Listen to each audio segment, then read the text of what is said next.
श्री शिवाय नमस्तुभ्यम। हर हर महादेव। दोस्तों आज की इस वीडियो में आप सुनेंगे शिव महापुराण के 21वें अध्याय की कथा।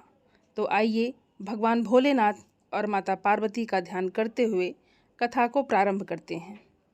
सनत कुमार जी कहते हैं, महर्षि, जब उस दूत ने शंखचूड़ के पास जाकर विस्तार पूर्वक शिव जी का वचन कह सुनाया तथा तत्वतः उनके यथार्थ निश्चय को भी प्रकट किया, तब उसे सुनकर प्रतापी दानवराज शंखचूड़ ने परम प्रसन्नतापूर्वक युद्ध को ही स्वीकार किया। फिर तो वो तुरंत ही मंत्रियों सहित रथ पर जा बैठा और उसने अपनी सेना को शंकर जी के साथ युद्ध करने का आदेश दे दिया। और इधर अखिलेश्वर शिव जी ने भी तत्काल ही अपनी सेना को और देवों को आगे बढ़ने की आज्ञा दी और स्वयं भी लीलावश युद्ध के लिए सन्न हो गए।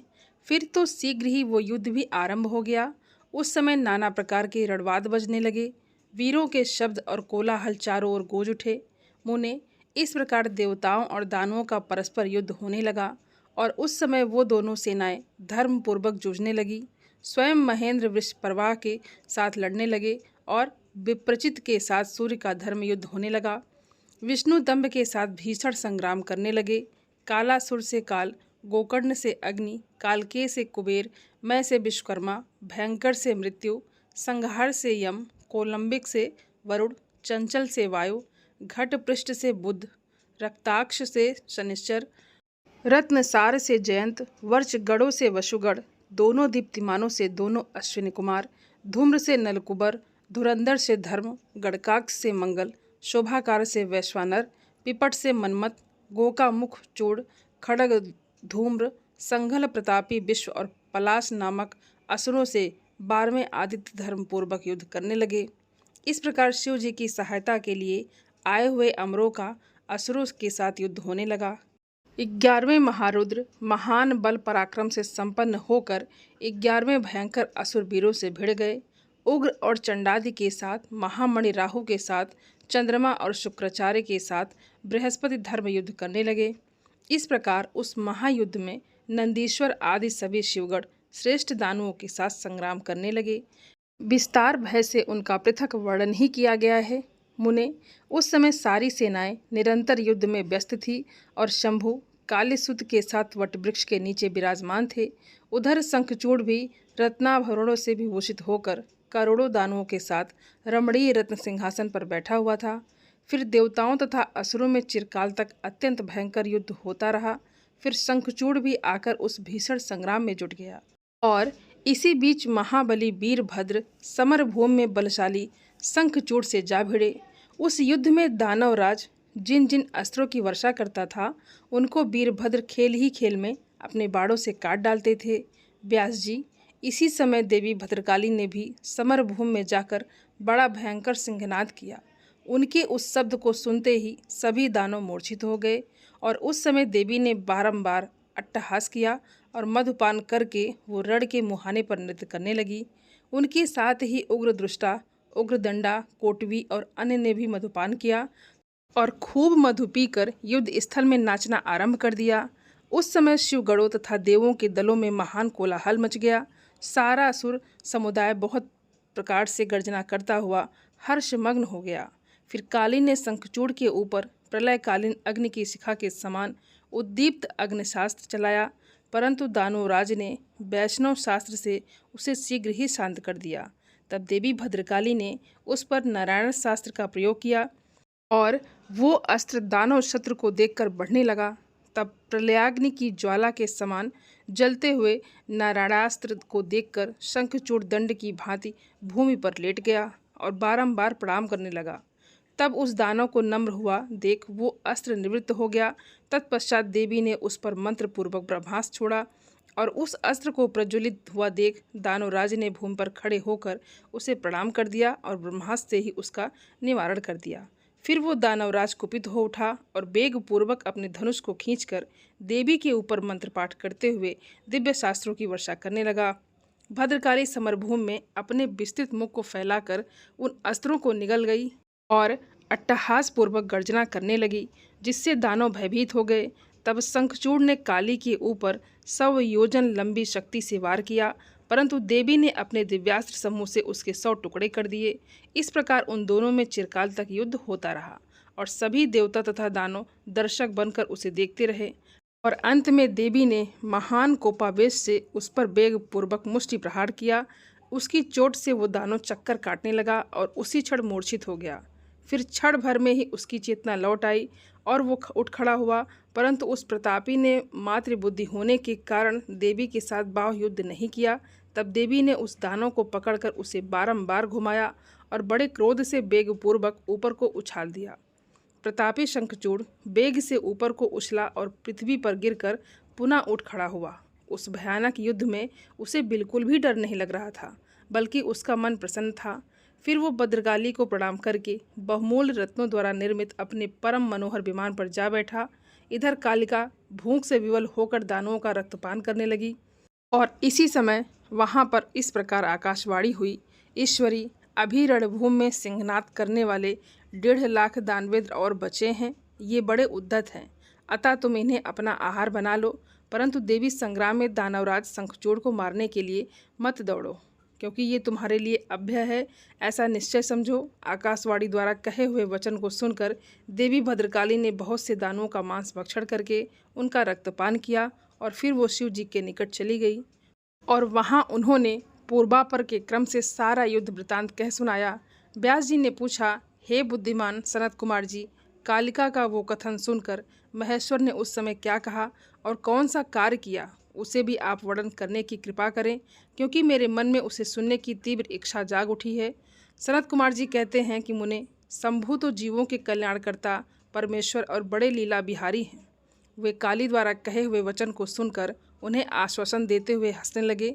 फिर वो खुद ही अपने गढ़ों को साथ लेकर युद्ध भूमि की ओर चले।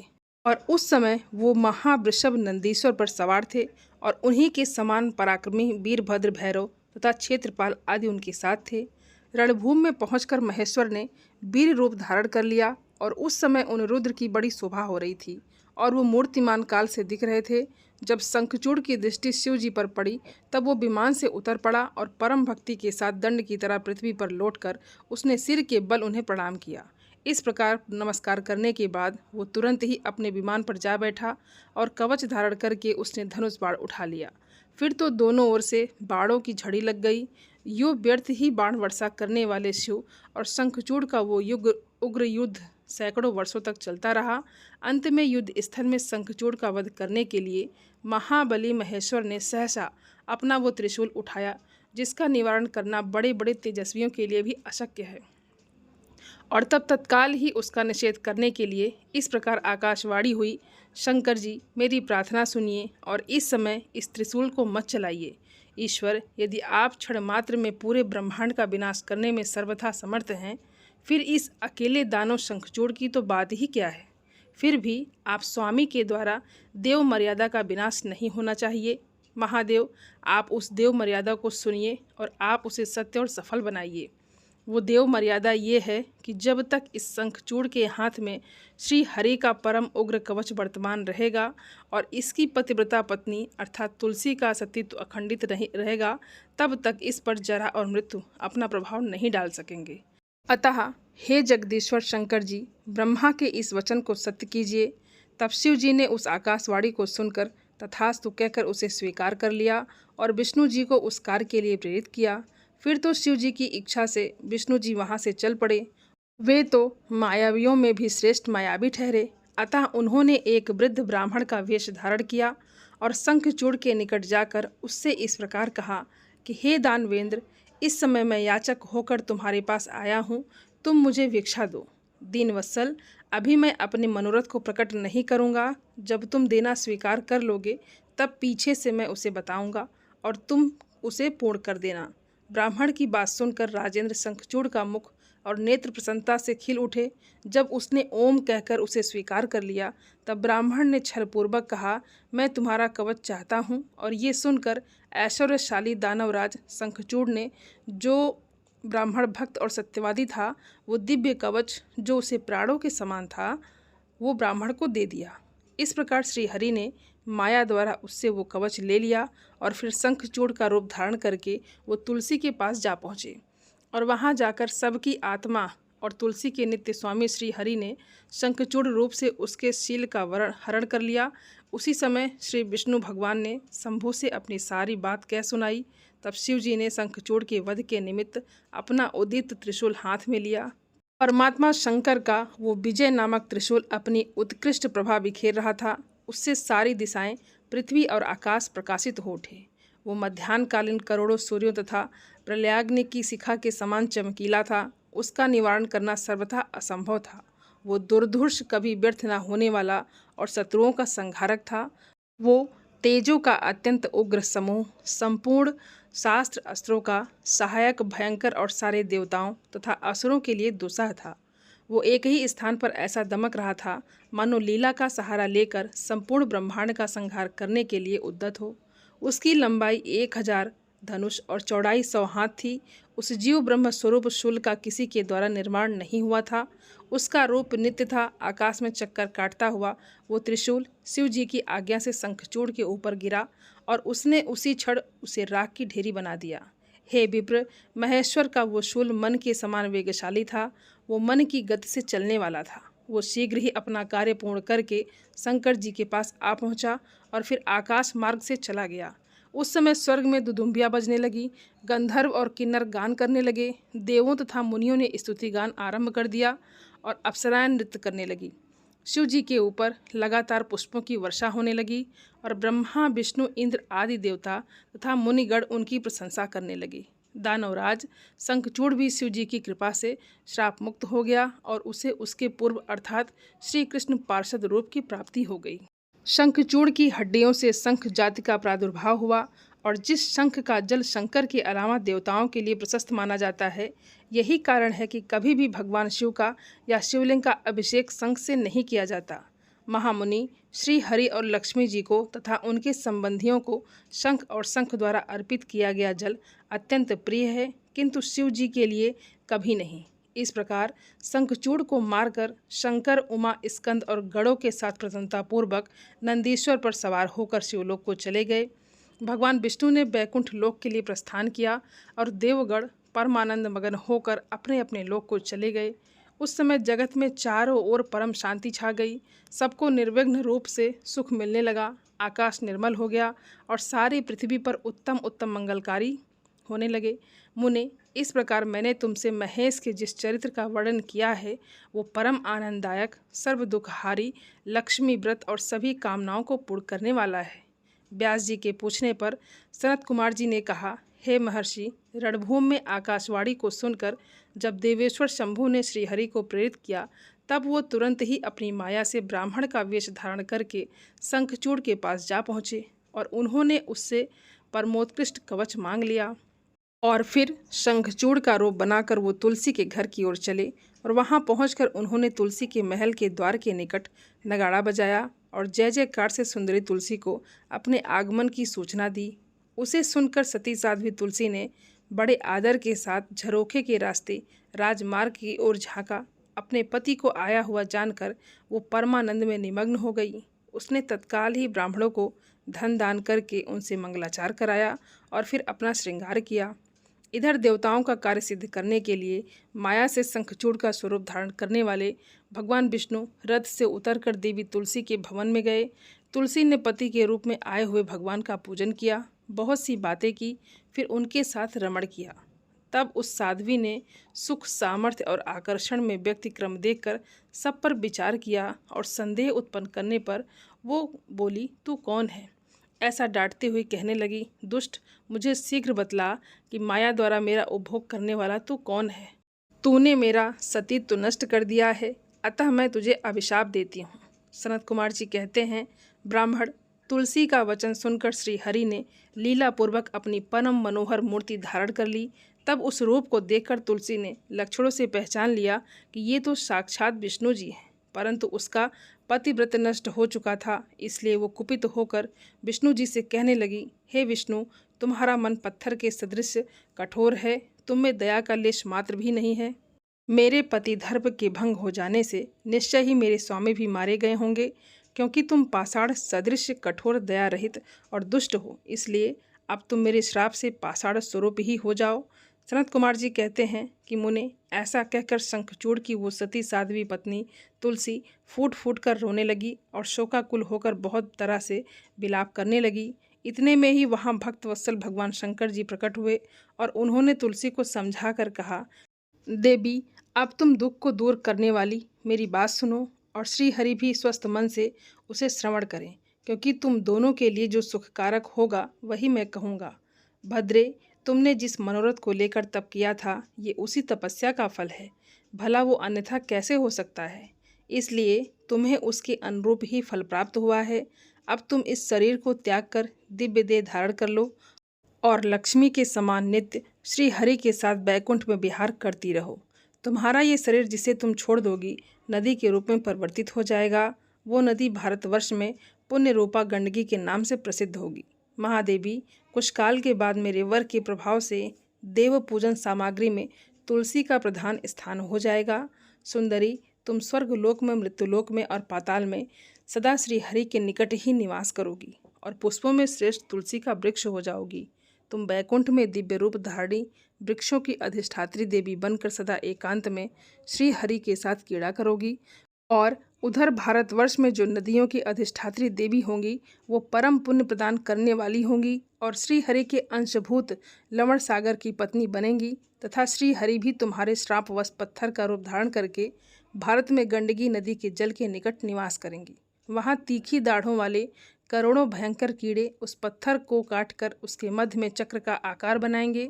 उसके भेद से वो अत्यंत पुण्य प्रदान करने वाली शालिग्राम शिला कहलाएंगी और चक्र के भेद से उसका लक्ष्मी नारायण आदि भी नाम होगा। विष्णु जी की शालिग्राम शिला और वृक्ष रूपणी तुलसी का समागम सदा अनुकूल तथा बहुत प्रकार के पुण्यों की वृद्धि करने वाला होगा। भद्रे, जो शालिग्राम शिला के ऊपर से तुलसी पत्र को दूर करेगा उसे जन्मांतर में स्त्री वियोग की प्राप्ति होगी तथा जो शंख को दूर करके तुलसी पत्र को हटाएगा वो भी पत्नीहीन होकर 7 जन्मों तक रोगी बना रहेगा। और जो महाज्ञानी पुरुष शालिग्राम शिला, तुलसी और शंख को एकत्र कर रखकर उनकी रक्षा करता है वो श्री हरि का प्यारा होता है। सनत कुमार जी कहते हैं, व्यास जी, इस प्रकार कहकर श्री शंकर जी ने उस समय शालिग्राम शिला और तुलसी के परम पुण्यदायक महात्म का वर्णन किया। फिर वो श्री हरि को और तुलसी को आनंदित करके अंतर्ध्यान हो गए। और इस प्रकार सदा सत्पुरुषों का कल्याण करने वाले शंभु अपने स्थान को चले गए। इधर शंभु का कथन सुनकर तुलसी को बड़ी प्रसन्नता हुई। उसने अपने उस शरीर का त्याग करके दिव्य रूप धारण कर लिया। तब कमलापति विष्णु उसे साथ लेकर वैकुंठ को चले गए। उसके छोड़े हुए शरीर से गंडकी नदी प्रकट हो गई और भगवान अच्युत भी उसके तट पर मनुष्यों को पुण्य प्रदान करने वाली शिला के रूप में परिणत हो गए। मुने, उसमें कीड़े अनेक प्रकार के छिद्र बनाते रहते हैं और उनमें जो शिलाएं गंडकी के जल में गिरती हैं वो परम पुण्यप्रद होती हैं और जो स्थल पर ही रह जाती हैं उन्हें पिंगला कहा जाता है और वो प्राणियों के लिए संतापकारक होती हैं। व्यास जी, इस प्रकार तुम्हारे प्रश्न के अनुसार मैंने शंभु का सारा चरित्र जो पुण्य प्रदान तथा मनुष्यों की सारी कामनाओं को पूर्ण करने वाला है तुम्हें सुना दिया और ये पुण्य आख्यान जो विष्णु जी के महात्म से संयुक्त तथा भोग और मोक्ष का प्रदाता है तुमसे वर्णन कर दिया। अब और क्या सुनना चाहते हो। तब सनत कुमार जी कहने लगे, हे व्यास जी, अब जिस प्रकार अंधकासुर ने परमात्मा शंभु के गणाध्यक्ष पद को प्राप्त किया था, महेश्वर के उस मंगल चरित्र का श्रवण करो। मुनेश्वर, अंधकासुर ने पहले शिव जी के साथ बड़ा घोर संग्राम किया था, परंतु पीछे बारंबार सात्विक भाव के उद्रेक से उसने शंभु को प्रसन्न कर लिया, क्योंकि नाना प्रकार की लीलाएं करने वाले शंभु शरणागत रक्षक तथा परम भक्त वत्सल हैं। उनका महात्म्य परम अद्भुत है। व्यास जी ने पूछा, हे ऐश्वर्यशाली मुनिवर, वो अंधक कौन था और भूतल पर किस वीरवान के कुल में उत्पन्न हुआ था? दैत्यों में प्रधान तथा महामनस्वी उस बलवान अंधक का स्वरूप कैसा था और वो किसका पुत्र था? उसने परम तेजस्वी शंभु की गणाध्यक्षता को कैसे प्राप्त किया? यदि अंधक गणेश्वर हो गया तब वो परम धन्यवाद का पात्र है। सनत कुमार जी कहने लगे, मुने, पूर्व काल की बात है, एक समय भक्तों पर कृपा करने वाले तथा देवताओं के चक्रवर्ती सम्राट भगवान शंकर को विहार करने की इच्छा हुई। तब वो पार्वती और गणों को साथ लेकर अपने निवास भूत कैलाश पर्वत से चलकर काशीपुरी में आ गए वहाँ उन्होंने उस पुरी को अपनी राजधानी बनाया और भैरव नामक वीर को उसका रक्षक नियुक्त कर दिया। फिर पार्वती जी के साथ रहते हुए वो भक्तजनों को सुख देने वाली अनेक प्रकार की लीलाएं करने लगे। एक समय वो उसके वरदान के प्रभाववश अनेकों वीरांगगण गणेश्वरों और शिवा के साथ मदरांचल पर चले गए और वहाँ भी तरह तरह की क्रीड़ाएं करने लगे। एक दिन जब प्रचंड पराक्रमी कपर्दी शिव मदरांचल की पूर्व दिशा में बैठे थे, उसी समय गिरिजा ने नर्म क्रीड़ावश उनके नेत्र बंद कर दिए। इस प्रकार जब पार्वती ने मूंगे स्वर्ण और कमल की प्रभा वाले अपने कर कमलों से हर के नेत्र बंद कर दिए, तब उनके नेत्रों के मुंद जाने के कारण वहाँ क्षण भर में ही घोर अंधकार फैल गया। पार्वती जी के हाथों का महेश्वर के शरीर से स्पर्श होने के कारण शंभू के ललाट में स्थित अग्नि से संतप्त होकर मदल प्रकट हो गया और जल की बहुत सी बूंदें टपक पड़ी। तदनंतर उन बूंदों ने एक गर्भ का रूप धारण कर लिया। उससे एक ऐसा जीव प्रकट हुआ जिसका मुख विकराल था। वो अत्यंत भयंकर, क्रोधी, कृतघ्न, अंधा, कुरूप, जटाधारी, काले रंग का, मनुष्यों से भिन्न, बेडौल और सुंदर बालों वाला था। उसके कंठ से घोर घर घर शब्द निकल रहा था। वो कभी गाता, कभी हंसता और कभी रोने लगता था। अद्भुत दृश्य वाले जीव के प्रकट होने पर शिव जी मुस्कुराकर पार्वती जी से बोले। श्री महेश्वर ने कहा, प्रिय, मेरे नेत्रों को मूंद कर तुमने ही तो ये कर्म किया है, फिर तुम मुझसे भय क्यों कर रही हो? शंकर जी के उस वचन को सुनकर गौरी हंस पड़ी और फिर उनके नेत्रों पर से उन्होंने अपना हाथ हटा लिया। फिर तो वहाँ देखते ही देखते प्रकाश छा गया, परंतु उस प्राणी का रूप वैसा ही भयंकर बना रहा और अंधकार से उत्पन्न होने के कारण उसके नेत्र भी अंधे थे।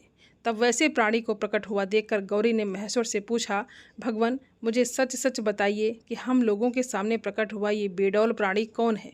ये तो अत्यंत भयंकर है। किस कारण को लेकर किसने इसकी सृष्टि की है और ये किसका पुत्र है?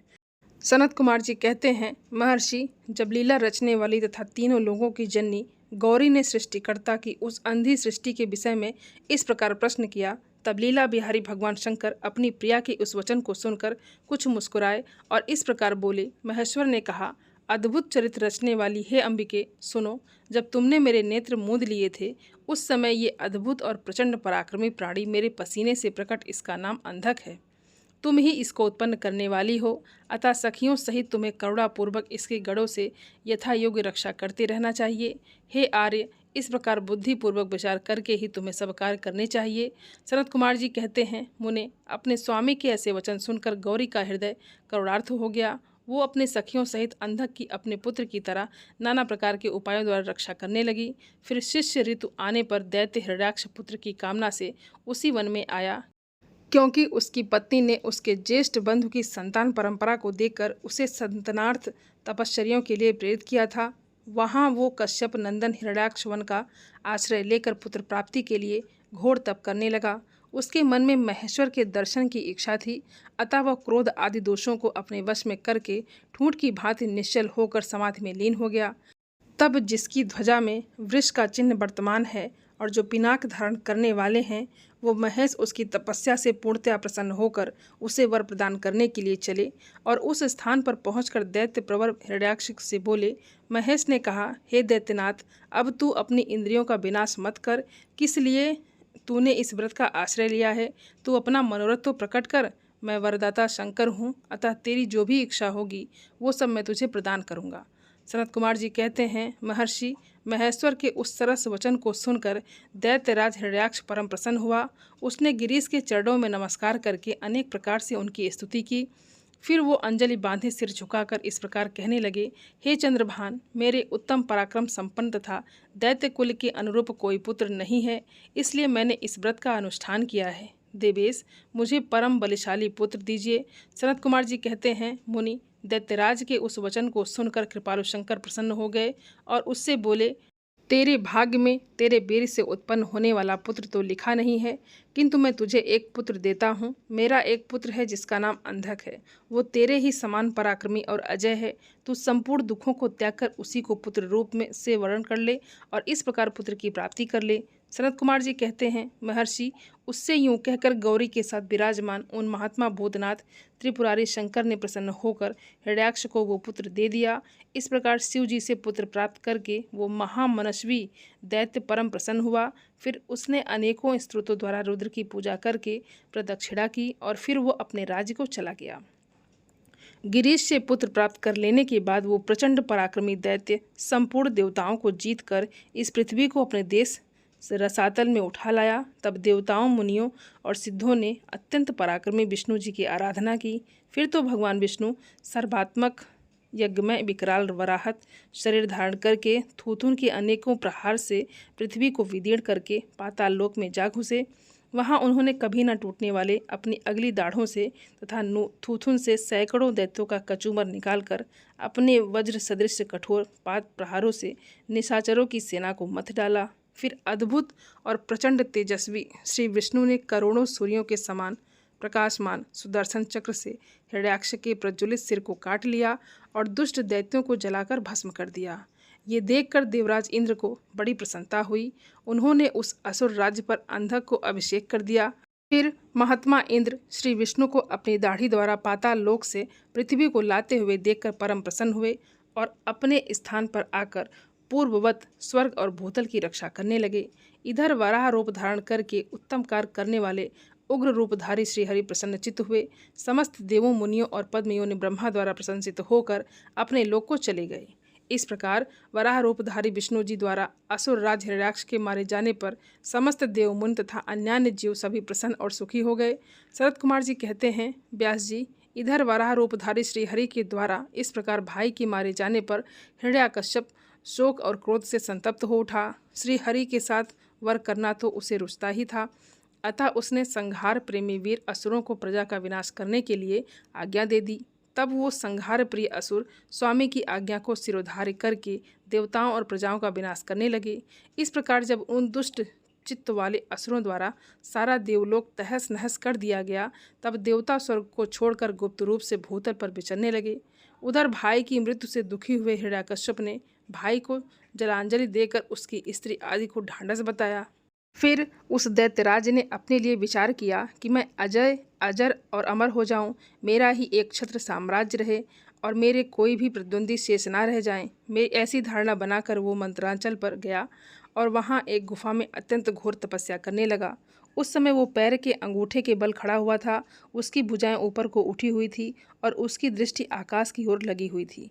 उसकी तपस्या से संतप्त होकर देवताओं का मुख विकृत हो उठा। वो स्वर्ग को छोड़कर ब्रह्मलोक में जा पहुँचे और उन्होंने ब्रह्मा जी से अपना दुखड़ा कह सुनाया। व्यास जी उन देवताओं के इस प्रकार कहने पर स्वयं भू ब्रह्मा, भृगु, दक्ष आदि के साथ उस दैत्योशर के आश्रम पर गए। तब जिसने अपने तप से संपूर्ण लोकों को संतप्त कर रखा था, उस हिरण्याकश्यप ने वर देने के लिए आए हुए पद्मयोनि ब्रह्मा जी को अपने सामने उपस्थित देखा। उधर पितामह ने भी उससे कहा कि वर मांग। तब जिसकी बुद्धि मोहित नहीं हुई थी, उस असुर ने विधाता की उस मधुरवाणी को सुनकर इस प्रकार कहा, हे ऐश्वर्यशाली पितामह, मैं चाहता हूँ कि स्वर्ग में, भूतल पर, दिन में, रात में, ऊपर अथवा नीचे कहीं भी अस्त्र शस्त्र, पाश, वज्र, शुष्क वृक्ष, पर्वत, जल, अग्नि के रूप में शत्रु के प्रहार से देवता, दैत्य, मुनि, सिद्ध, किम बहुना आप द्वारा रचे हुए जीवों के हाथ मुझे कभी भी मृत्यु का कोई भय ना रहे। सनत कुमार जी कहते हैं, मनु, हिरण्याकश्यप के ऐसे वचन सुनकर पद्मयोनि ब्रह्मा के मन में दया का भाव जागृत हो उठा और उन्होंने मन ही मन श्री हरि को प्रणाम करके उस दैत्य से कहा कि हे दैत्येंद्र, मैं तुझ पर प्रसन्न हूँ, अतः तुझे सारी वस्तुएं प्राप्त हो जाएंगी।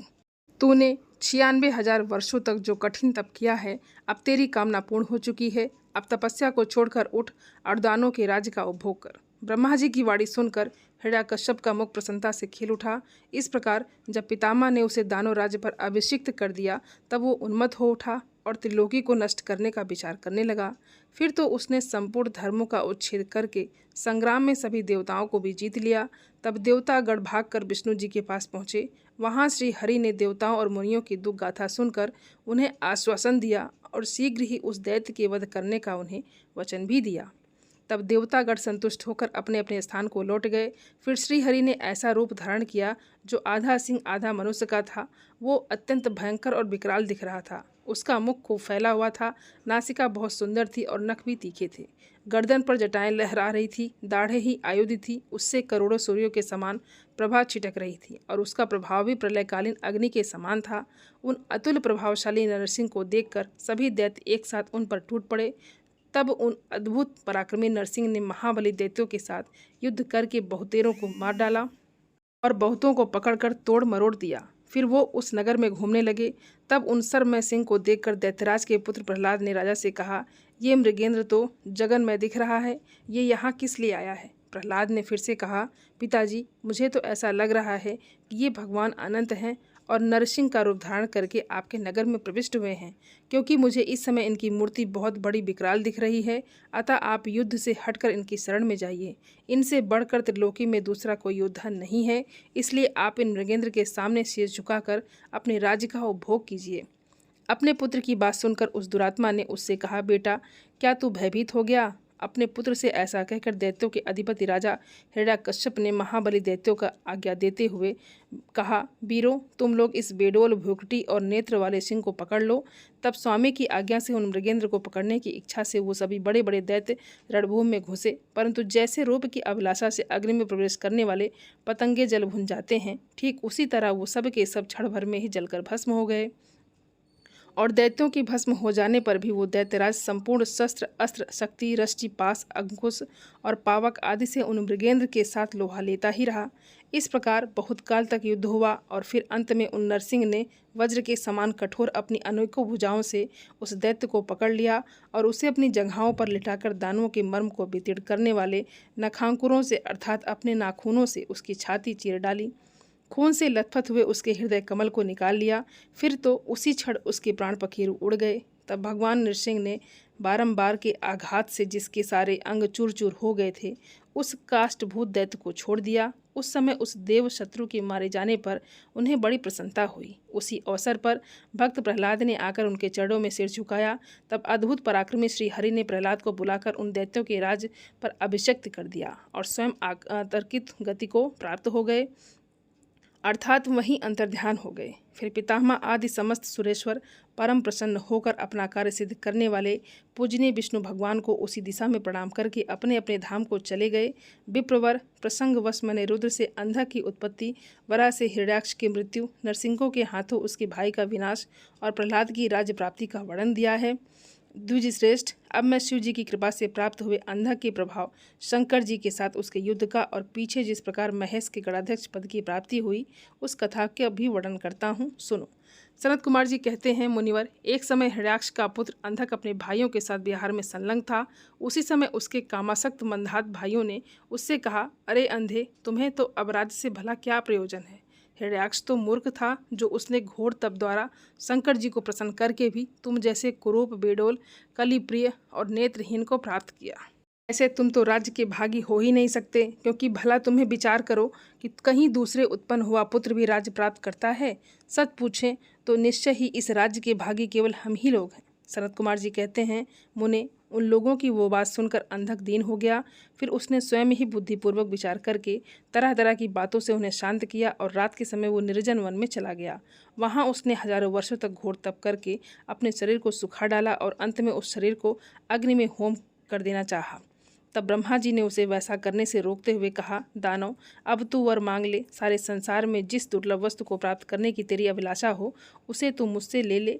पद्म योनि श्री ब्रह्मा जी के वचन को सुनकर वो दैत्य दीनता और नम्रतापूर्वक कहने लगा, हे भगवान, जिन निष्ठुरों ने मेरा राज्य छीन लिया है, वो सब दैत्य आदि मेरे भाई हो जाएं। मुझ अंधे को दिव्य चक्षु प्राप्त हो जाए। इंद्र आदि देवता मुझे कर दिया करें और देवता, दैत्य, गंधर्व, यक्ष, नाग, मनुष्य तथा अन्य किन्हीं भी प्राणियों से मेरी मृत्यु ना हो। उसके इस अत्यंत दारुण वचन को सुनकर ब्रह्मा जी सशंकित हो उठे और उससे बोले, दैत्येंद्र, ये सारी बातें तो हो ही जाएंगी, किंतु तू अपने विनाश का कोई कारण भी तो स्वीकार कर ले, क्योंकि जगत में कोई भी ऐसा प्राणी नहीं हुआ है और ना ही कभी होगा जो काल के गाल में ना गया हो। फिर तुझ जैसे सत्पुरुषों को तो अत्यंत लंबे जीवन का विचार त्याग ही देना चाहिए। ब्रह्मा जी के इस अन्य भरे वचन को सुनकर वो दैत्य पुनः बोला, हे प्रभु, तीनों कालों में जो उत्तम, मध्यम और नीच नारियां होती हैं, उन्हीं नारियों में कोई रत्नभूता नारी मेरी भी जननी होगी। वो मनुष्य लोक के लिए दुर्लभ तथा शरीर, मन और वचन से भी अगम्य है। उसमें राक्षस भाव के कारण जब मेरी काम भावना उत्पन्न हो जाए, तभी मेरा नाश हो जाए। उसकी बात सुनकर स्वयंभू भगवान ब्रह्मा जी को महान आश्चर्य हुआ। वो शंकर जी के चरण कमलों का स्मरण करने लगे। तब शंभु की आज्ञा पाकर वो उस अंधक से बोले, दैत्यवर, जो कुछ तू चाहता है वो सभी तेरे सकाम वचन पूर्ण होंगे। दैत्येंद्र, अब उठ, अपना अभीष्ट प्राप्त कर और सदा वीरों के साथ युद्ध करता रहे और ब्रह्मा जी के वचन सुनकर अंधक फिर कहने लगा, हे विभु, जब मेरे शरीर में नसें और हड्डियां मात्र ही शेष रह गई हैं, तब भला इस देह से शत्रुसेना में प्रवेश करके मैं कैसे युद्ध कर सकूंगा। अतः अब आप अपने पवित्र हाथों से मेरा स्पर्श करके इस शरीर को मसल भी बना दीजिए। सनत कुमार जी कहते हैं, महर्षि अंधक की प्रार्थना सुनकर ब्रह्मा जी ने अपने हाथ से उसके शरीर का स्पर्श किया और फिर वो मुनिगणों तथा सिद्ध समूहों से भलीभांति पूजित होकर देवताओं के साथ अपने धाम को चले गए। ब्रह्मा जी के स्पर्श करते ही उस दैत्यराज का शरीर भरा पूरा हो गया, जिसमें उसमें बल का संचार हो आया और नेत्रों की प्राप्ति भी हो जाने से वो सुंदर दिखने लगा। अब वो बड़ी प्रसन्नता के साथ अपने नगर में उसने प्रवेश किया। उस समय प्रहलाद आदि श्रेष्ठ दानुओं को जब उसे वरदान प्राप्त करके आया हुआ जाना, तब वो सारा राज्य उसे समर्पित करके उसके वशवर्ती भर्ती हो गए। तदनंतर अंधक सेना और वृत्तवर्ग को साथ लेकर स्वर्ग को जीतने के लिए वो गया। वहाँ संग्राम में सभी देवताओं को पराजित करके उसने वज्रधारी इंद्र को अपना कृत बना लिया। उसने यत्र तत्र बहुत से युद्ध लड़कर नागों, सुवर्णों, श्रेष्ठ राक्षसों, वृक्षों, सिंहों, समस्त जितने भी चौपाए थे उन्हें भी जीत लिया। और दैत्यराज अंधक सदा दुष्टों का ही संग करता था। उसकी बुद्धि मन से अंधी हो गई थी, जिससे उस मूढ़ को इसका कुछ भी ज्ञान नहीं रह गया था कि परलोक में आत्मा को सुख देने वाला भी कोई कर्म करना चाहिए। वो धन के मद से अभिभूत होकर वेद, देवता, ब्राह्मण और गुरु आदि किसी को भी नहीं मानता था। प्रारब्ध वर्ष उसकी आयु समाप्त हो चुकी थी। इसी से वो स्वेच्छाचार में प्रवृत्त होकर व्यर्थ में ही अपनी आयु के शेष दिन गंवाता हुआ रमण कर रहा था। उस दानव श्रेष्ठ के 3 मंत्री थे, जिसका नाम था दुर्योधन, वैधस और हस्ती। एक समय उन तीनों ने उस पर्वत के किसी रमणीय स्थान पर एक परम रूपवती नारी को देखा। उसे देखकर वो शीघ्रगामी श्रेष्ठ दैत्य हर्षमग्न होकर तुरंत ही महादैत्यपति बीरवर अंधा के पास पहुँचे और बड़े प्रेम से उस देखी हुई घटना का वर्णन करने लगे। मंत्रीगण कहने लगे, दैत्येंद्र, यहाँ एक गुफा के भीतर हमने एक मुनि को देखा है। ध्यानस्थ होने के कारण उसके नेत्र बंद हैं। वो बड़ा रूपवान है। उसके मस्तक पर अर्धचंद्र की कला अपनी छटा बिखेर रही है और कमर में गजेंद्र की खाल बंधी हुई है। बड़े बड़े नाग और उसके शरीर में लिपटे रहते हैं और खोपड़ियों की माला ही उस जटाधारी का आभूषण है। उसके हाथ में त्रिशूल है और एक विशाल धनुष, बाण और तुड़े भी वो धारण किए हैं। उसका अक्षसूत्र स्पष्ट दिख रहा है। उसकी 4 भुजाएं तथा लंबी लंबी जटाएं हैं। वो खड्ग, त्रिशूल और लकुट धारण किए हुए हैं। उसकी आकृति अत्यंत गौर है। उस पर भस्म का अनुलेप लगा हुआ है। वो अपने उत्कृष्ट तेज से सुशोभित हो रहा है। इस प्रकार उस श्रेष्ठ तपस्वी का सारा वेश ही अद्भुत है। उससे थोड़ी ही दूरी पर हृदय हमने एक और पुष्प को देखा है, जो विकराल वानर सा है। उसका मुख बड़ा भयंकर है। वो सभी आयुध धारण किए हुए है, परंतु उसका हाथ रुक्ष है और वो तपस्वी की रक्षा में तत्पर है। उसके पास ही एक बूढ़ा सफ़ेद रंग का बैल भी बैठा हुआ है। वो उस बैठे हुए तपस्वी के पार्श्व भाग में हमने एक शुभ लक्षण संपन्न नारी को भी देखा है। वो भूतल पर रत्न रूपा है। उसका रूप बड़ा ही मनोहर है। तरुणी होने के नाते वो मन को भी मोह लेती हैं। मूंगे, मोती, मणि, स्वर्ण, रत्न और उत्तम वस्त्रों से वो सुसज्जित हैं। उनके गले में सुंदर मालाएं लटक रही हैं। कहते हैं कि जिसने उसे एक बार देख लिया, उसी का नेत्र धारण करना सफल है। फिर उसे इस लोक में अन्य वस्त्रों को देखने से भला कोई प्रयोजन भी नहीं रह जाता। सनत कुमार जी कहते हैं, मुनिश्रेष्ठ, मंत्रियों के उन वचनों को सुनकर दैत्यराज अंधक कामातुर हो उठा। उसके सारे शरीर में कंपन छा गया। फिर तो उसने तुरंत ही दुर्योधन आदि को उस मुनि के पास भेजा। मंत्रियों ने वहां जाकर मनुष्य को प्रणाम करके उनसे अंधकासुर का संदेश कहा और बदले में शिव जी का उत्तर सुनकर वो लौटकर अंधक से इस प्रकार बोले, राजन, आप तो संपूर्ण दैत्यों के स्वामी हैं, फिर भी उस महान पराक्रमी बीरवर तपस्वी मुनि ने अपनी बुद्धि से त्रिलोकी को तीर के समान समझकर हंसते हुए आपके लिए ऐसी बात कही है। ये उस निशाचर का शौर्य और धैर्य अस्थिर है। वो दानव, कृपण, सत्वहीन, क्रूर, कृतज्ञ और सदा ही पाप कर्म करने वाला है। क्या उसे सूर्यपुत्र यम का भी भय नहीं है? अगर तुझमें कुछ भी सामर्थ्य है तो युद्ध के लिए तैयार हो जा और आकर कुछ अपनी करतूत तो दिखा। मेरे पास तुझ जैसे पापियों का विनाश करने वाला वज्र सखा भयंकर शस्त्र है और तेरा शरीर तो कमल के समान कोमल है। ऐसी दशा में विचार कर, तुझे जो कुछ भी रुचकर लगता हो वो कर। सनत कुमार जी कहते हैं, मुनिवर, मंत्रियों की बात सुनकर माता पार्वती पर मोहित हुआ वो कामांध राक्षस विशाल सेना को साथ लेकर चल दिया और वहां पहुंचकर नंदीश्वर से युद्ध करने लगा और बड़ा भयानक युद्ध हुआ। उस समय युद्ध स्थल में मांस, मज्जा और रक्त कीच मच गई। वहाँ सिर कटे हुए धड़ नाच रहे थे। कच्चा मांस खाने वाले जानवर चारों ओर व्याप्त हो गए थे, जिससे वो दृश्य बड़ा भयंकर लग रहा था। थोड़ी ही देर में दैत्यगण तो भाग खड़े हुए। तब पिनाकधारी भगवान शंकर दक्ष कन्या सती को भलीभांति धीरज बताते हुए बोले, प्रिय, मैंने जो पहले अत्यंत भयंकर महान पाशुपत व्रत का अनुष्ठान किया था, उसमें रात दिन तुम्हारे प्रसंगवश जो हमारी सेना का विनाश हुआ है, ये विघ्न सा आ पड़ा है। देवी, मारण धर्मा प्राणियों का जो अमरों पर आक्रमण हुआ है, वो मानव पुण्य का विनाश करने वाला कोई ग्रह प्रकट हुआ है। अतः अब मैं पुनः किसी निर्जन वन में जाकर उस परम अद्भुत दिव्य व्रत की दीक्षा लूंगा और उस कठिन व्रत का अनुष्ठान भी करूंगा। सुंदरी, तुम्हारा शोक और भय दूर हो जाना चाहिए। सनत कुमार जी कहते हैं, मुने, इतना कहकर उग्र प्रभावशाली महात्मा शंकर धीरे से अपना सिंघा बजाकर एक अत्यंत भयंकर पावन वन में चले गए। वहाँ वो 10,000 वर्षों के लिए पाशुपत व्रत के अनुष्ठान में तत्पर हो गए। इस व्रत का निभाना देवों और असुरों की शक्ति के बाहर है। इधर शील गुण से संपन्न पतिव्रता देवी पार्वती मद्रांचल पर ही रहकर शिव जी के आगमन की प्रतीक्षा करती रही। यद्यपि पुत्र स्थानीय वीरकगण उनकी सुरक्षा में तत्पर थे, फिर भी उस कुएं के भीतर अकेली रहने के कारण वो सदा भयभीत रहती थी, जिससे उन्हें बड़ा दुख होता था। इसी बीच वरदान के प्रभाव से उन्मत्त हुआ वो दैत्य अंधक, जिसका धैर्य कामदेव की बाड़ों से छिन्न हो उठा था, अपने मुख्य योद्धाओं को साथ लेकर पुनः उस गुफा पर चढ़ा आया और वहां सैनिकों सहित उसने वीरगण के साथ अत्यंत अद्भुत युद्ध किया। उस समय सभी वीरों ने अन्न, जल और निद का परित्याग कर दिया था। इस प्रकार वो युद्ध लगातार 505 दिन तक चलता रहा। अंत में दैत्यों की भुजाओं से छूटे हुए आयुधों के प्रहार से नंदीश्वर का शरीर घायल हो गया, जिससे वो गुहे द्वार पर ही गिर पड़े और मूर्छित हो गए। उनके गिरने से गुहा का सारा दरवाजा भी ढक गया, जिससे उसका खोला जाना असंभव था। फिर दैत्यों ने ही 2 घड़ी में सारे वीरगण को अपने अस्त्र समूहों से आच्छादित कर दिया। तब पार्वती जी ने भगवान विष्णु और ब्रह्मा जी का स्मरण किया। स्मरण करते ही ब्राह्मी, नारायणी, ऐन्द्री, वैश्वनारी, यामा, नैरती, वारुणी, वायवी, कोयबेश्वरी, यक्षेश्वरी, गारुड़ी आदि देवियों के रूप में समस्त देवता, यक्षस, सिद्ध, गुहक आदि शास्त्रों द्वारा सुसज्जित होकर अपने अपने वाहनों पर सवार होकर पार्वती जी के पास आ पहुँचे और राक्षसों के साथ भिड़ गए। कुछ समय बाद भगवान शिव भी वहां आ गए। फिर तो घोर युद्ध हुआ। तदनंतर शुक्राचार्य जी को संजीवनी विद्या के द्वारा दैत्यों को जीवित करते देख भूतनाथ शिव जी उनको ही निकल गए। इससे दैत्यों की शक्ति क्षीण हो गई।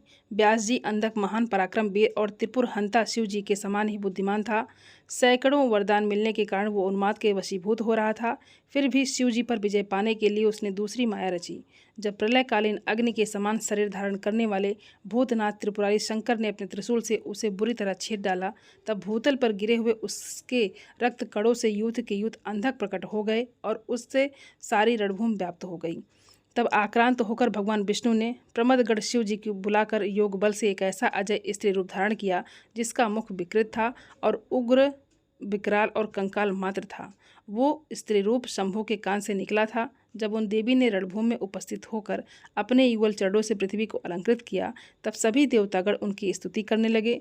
फिर भगवान ने उनकी बुद्धि को प्रेरित किया, तो वो शुद्धार्थ होकर अर्थात भूख से व्याकुल होकर रण के मुहाने पर उन सैनिकों के साथ तथा दैत्यराज के शरीर से निकले हुए वो अत्यंत गरम गरम रुधिर का पान करने लगी, जिससे कि राक्षसों का उत्पन्न होना बंद हो गया। फिर एकमात्र अंधक ही बचा रहा। यद्यपि उसके शरीर का रक्त सूख गया था, फिर भी वो अपने कुलोचित सनातन छात्र धर्म का स्मरण करके भगवान शंकर से युद्ध करता ही रहा। तब प्रमथनाथ शिव जी ने रणभूमि में उसका हृदय विदीर्ण करके उसे शांत कर दिया। फिर त्रिशूल भोंक कर उसके स्थानों के समान ऊपर को उठा लिया। उसका जर्जर शरीर नीचे को लटक रहा था। सूर्य की किरणों ने उसे सुखा दिया। पवन के झोंकों से युक्त मेघों ने मूसलाधार जल बरसाकर उसे गीला कर दिया। हिमखंड के समान शीतल चंद्रमा की किरणों ने उसे विशद कर दिया। फिर भी उस दैत्यराज ने अपने प्राणों का परित्याग नहीं किया। उसने विशेष रूप से शिव जी का स्तवन किया। उस स्थिति में भी उसने भगवान शिव जी का विशेष रूप से स्तवन किया। तब करुणा के अगाध सागर शंभु प्रसन्न हो गए और उन्होंने उसे प्रेम पूर्वक गणाध्यक्ष का पद प्रदान कर दिया। फिर तो युद्ध के समाप्त हो जाने पर लोकापालों ने नाना प्रकार के सारगर्भित स्त्रोतों द्वारा विधिपूर्वक शिव जी की अर्चना की और हर्षित हुए श्री ब्रह्मा, विष्णु आदि देवों ने शीश झुकाकर उत्तमोत्तम स्तुतियों द्वारा उनका स्तवन किया। फिर जय जयकार करके वो आनंद मनाने लगे और फिर शिव जी उन सभी को साथ लेकर आनंदपूर्वक गिरिराज की गुफा को लौट गए। वहाँ उन्होंने अपने ही अंशभूत पूजनीय देवताओं को नाना प्रकार की भेंट समर्पित करके उन्हें विदा किया और स्वयं प्रमोदित हुए गिरिराज कुमारी के साथ उत्तमोत्तम लीलाएं करने लगे। जय भोलेनाथ। दोस्तों, आज के अध्याय की कथा यहीं पर समाप्त होती है। इसके आगे का वृतांत आप कल के अध्याय में सुनेंगे। दोस्तों उम्मीद करते हैं ये वीडियो आप सभी लोगों को बहुत अच्छी लगी होगी और आप सभी सनातनी भाई बहनों से मेरा विनम्र निवेदन है मेरे चैनल को सब्सक्राइब ज़रूर कर लें और वीडियो को लाइक और अपने फैमिली फ्रेंड के साथ शेयर ज़रूर करें। आप सभी को हर हर महादेव। धन्यवाद दोस्तों।